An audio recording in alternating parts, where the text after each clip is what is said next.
So I was reading the other day that cotton is one of the raw products that is most prone to using child labour and forced labour and slave labour in its production techniques. So, and it got me thinking, you know, that's a bit of a problem for me, because just about everything in my wardrobe has cotton in it in some way. My t-shirts, I wear lots of t-shirts, my jeans have got cotton in them, even my shoes have got cotton in them. And so what do? I don't want to live a life that impinges on the freedom of other people, but I'm surrounded by it. I either have to tip my whole wardrobe out and start from scratch, or find some other ideas. And so I've been looking at it and just thinking about ways that I can change the way I dress and the way I live to change this area of my life. Now, one of the obvious areas is fair trade clothing. If you Google fair trade clothing, there are lots of companies that are out there making sure that their cotton is produced ethically, that their t-shirts and clothing are not made in sweatshops. So that's one option. You know, I've got this great t-shirt from Etico.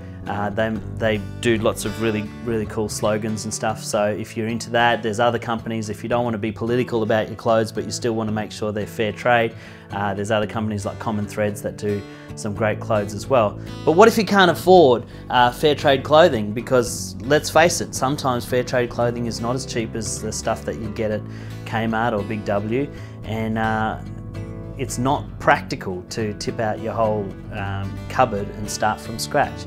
And so I've just been researching some other ways that you can make a difference, and one of the other ways that was suggested is buying recycled clothing.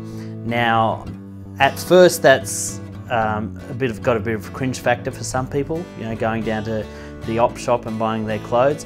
But you know, something as simple as going on eBay. There's lots of people that sell used clothes that are in almost brand new condition on eBay, and it just means that you're cutting out that purchase of new items that are not ethically produced.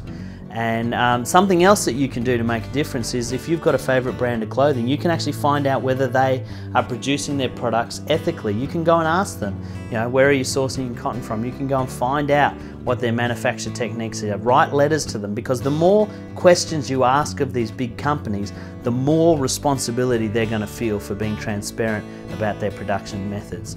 So just food for thought. That's the sort of journey I'm on at the moment, and you know, it's worth thinking about, because I'm betting that most of us wear a whole stack of cotton and use a whole stack of cotton in our lives, and that's something that's impinging on other people's freedom. So get out there, make some noise, and change the world, make it a better place.